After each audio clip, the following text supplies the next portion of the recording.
golaha midnimada iyo badbaadada Soomaaliyeed ee gudoomiye u yahay gudoomiye Ducaale gudoomiye ku-xigeenada odayaasha dhaqanka garaadka Suldaan Sama Suldaan بعض الصحافة لما السلام عليكم ورحمة الله وبركاته بعد السلام وحان صحافة إسيقو يارني قلقل قلين عن دريني إن محوها هاي دالكي لغو سمي قولها إسبدل دونك ماشي أي كربان محوها هاي قولها بدبادة من نمذا ماشي أي كربان إني wanaag iyo sharaf iyo muxuu ahaa qiimo ay u yeelaan oo ah Kismaayo oo ay ku soo kordhay dareen cusub oo ah in diyaarad aan sharci ahayn ay ka dagtay shalay arrimaha aan ka hadlayna ay ka mid yihiin haddii aan gudo galo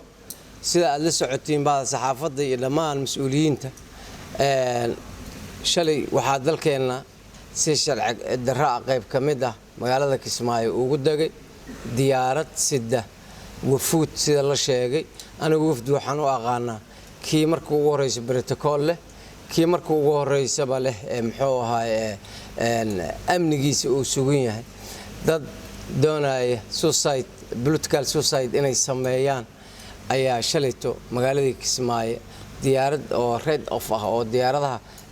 ka baxsan jadwalka diyaaradnimo ka baxsan oo qatar gelin karto hawada Soomaaliya sababtoo diyaaradda hadii ay sharci darro ku socoto oo waxaga ay waayso oo qadkii dadkii dajin lahaa iyo dadkii hagi lahaa iyo modificationka inta laga dhumin karo oo qatar dhimasho ay ka imaan karto oo diyaarada kale ku dhici karaan ayo hawadan aad arkaysiin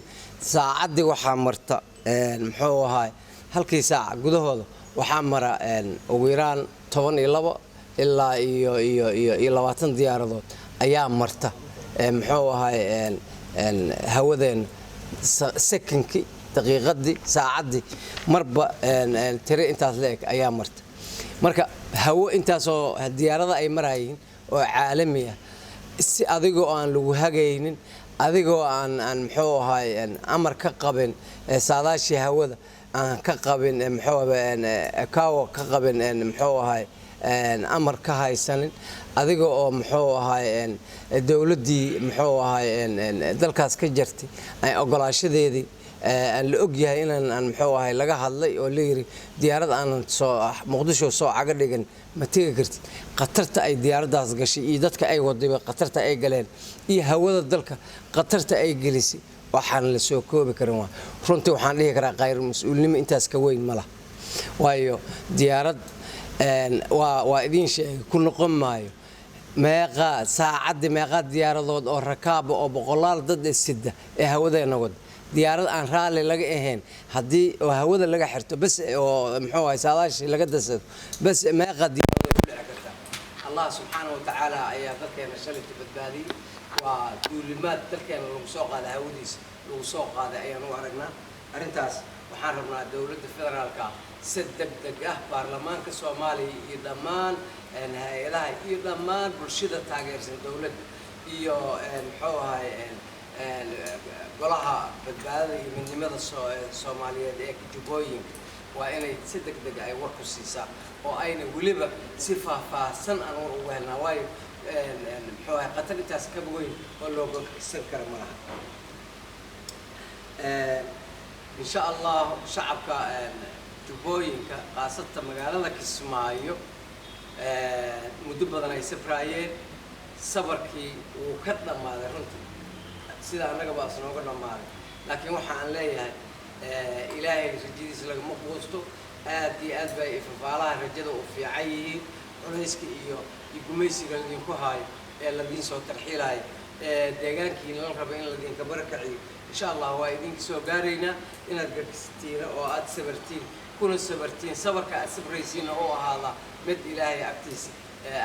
أكورها الجرينيسين أو هذا ويقفك إلهي رال جري إلهي رال جري أما كسعبك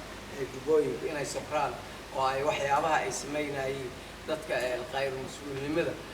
caadaysanaya oo sharci darrada caadaysanaya waxyaabaha ay sameynayeen inayna sii caragelin ayaan ka codsanaynaa insha Allah xeer ilaalinta dalka dembiga ka dhacay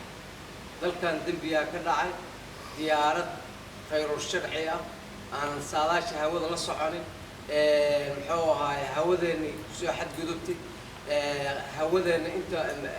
ummada ah muxuu ahaay ku safraya hawadeena khatar gelisay beesha caalamka ma aha Soomaali kaliya waxa la qalqalgeliyay dhammaan beesha caalamka waa la qalqalgeliyay imisa mas'uul imisa diyaaradood oo rayid ah oo hawadeena ku safraysa dadka ay wado oo noocyo kala duwan oo muxuu ahaay u baahan badbaado hawadeena haday wax ku noqdaan Soomaaliya hawadeeda ayaa ceeboobi lahayd marka waxaan rabaa xeer ilaalinta arrintaas inay ka soo sameeyaan sharci ay ka dhigaan ayna geeyaan dadkii mas'uuliyadaas qaadan lahaa diyaaraddaas meeshii laga leeyahay iyo dalka laga leeyahay inay si toos ah ay u dacweeyaan dacwadoodana ay soo gaarsiiyaan baarlamaanka ayaan ka codsanaynaa insha Allah aad iyo aad baad u mahadsantihiin diyaaradda shalay tagtay ilaa ay hadda way fadhisaa waxaaba laga yaabaa diyaarad muxuu ahaa qaraabeedo oo aan jadwalkii iyo caymiskii waxoo dhan laga saaray inay oo haddana ayba ka cilaalayaa laga yaabaa hadday kacdana waan arkaynaa laakiin feejignaan dheeraada ay dowladda Soomaaliya inta aan ognahay aniga kullee xildhibaan daahir ahaan aan ka ogahay ay ka samaysay arrintaas iyada inayna khatar kale ayna gelin amisom dowladda federaalka waxay ka caawinaysaa amniga shalay waxaa lagu sacad loogu soo xadgudbay amnigii dowladda muxuu ahay dowladaha ciidamada na caawiya ee amisom arrintaas waa inay si cad ayagana ay tala bixin ugu soo bixiyaan waxyaabaha ay ka qabanayaan ileen hawada Soomaaliya iyo bariga Soomaaliya isku sharci waa kala sharci ma bariga haddii aad shabaab la dagaalamaysa diyaarad intaasoo qalqi ah oo hawadayna iyo muxuu ahay ku safraay diyaaradii qalqal gelisay shabaab waa nooga darantahay anaga shabaab waa nooga darantahay marka amisom shaqadaas ayada waa inay qabsataa oo muxuu ahay dowladda kala shaqeysaa ilaa hawada ugu dambeyn mas'uuliyiinta muxuu ahay shalay diyaaraddaas ku safray la yaqaan waxaan leeyahay idinkana lafihiina khataraad geliseen dalkiina khiyaano qaran ayaad ka gasheen waxaan idinka codsanayaa inaad sharciga u soo noqotaan oo aad ilaalisaan shuruucda dalka u daal dalkana aad muxuu ahay cadow idinka aad kusoo hogaamisiin oo waxyeeleyn ugu dambeyn xildhibaanada shalay tagay meesha anigu waxaan u aqaan xildhibaan kii dalkiisa u naxa wixii lagu doortay ilaaliya ayaan xildhibaan u aqaan xildhibaan shalay dalkiisii khatarta aan sheegay ee hawadeena ee intaasoo shacaba iyo intaasoo mas'uuliyiin ay ku safrayso shalay diyaarad koorlaay waxaa la yiraahdaa hashi geel markii koorta lagu xiro dhawaqeeda la maqlaa day tirada koorlaay waxaa la yiraahdaa hasha aan koor lahayn oo aan hab yaraatee aan wax laga dhageysanayo diyaarad hawada laga xirtay ninka shalayto soo hogaamiyay dalkan qalqiga ku safraaya hawadeena intaasoo mas'uuliyad darro ah xambaarsaday anigu xildhibaan uma aqaan baarlamaanka markuu furmana insha Allah arrintaas iyada waa laga doodi doonaa xildhibaanadaasna dadkii soo doortay iyo dadkii muxuu ahaay ay matalayeen inay dib u eegaan qof walba oo muwaadin ah oo Soomaaliyeed intuu meel fadhiisto diyaarad aan la hagayn ee aan hawa haysanin muxuu ahaay kaliya iska duulayso mas'uuliyad darrada ay leedahay ha ku xisaabiyo xildhibaankii oo asaga matalay meeshaas tagay waxaan leeyahay mas'uuliyad darradaas inaan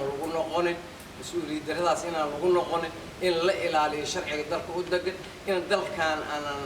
ceeb loo soo jeedin waayo waxa lagu doortay dalkan in ceebtiisa asturto in dalkan aad matalaad laba u noqoto in shacabka ku nool matalaad aad u noqoto ciidii iyo hawadiisa aad matalaad u noqoto ma aha inaad diyaarad koorlaaya oo muxuu ahay tahriib aad hawada soo geliso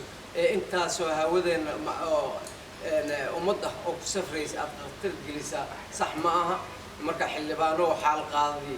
reer Juqlaaba heestii ay sameeyeen ayaa maanta lagu soo baxday insha allah sharafta xildhibaannimadana meel ugu dhici maysiino insha allah baarlamaanka markii la furano waa la xisaabtamaya waana ladii ogyahay xataa haddaad kaamarada ka dhuumataan shalay xildhibaano waxaan arkaya kaamarada ka dhuumanaya markay diyaaradda ka degayeen haddii aad kaamarada ka dhuumataan xataa waa ladii ogyahay dalkan wuxuu leeyahay sir dalkan wuxuu leeyahay istiqaali dalkan sharaf ayuu leeyahay dooni mayno sharaftayna iyo xorriyadayna iyo muxuu ahaa istiqaalada dalkayna in meel looga dhaco dooni mayno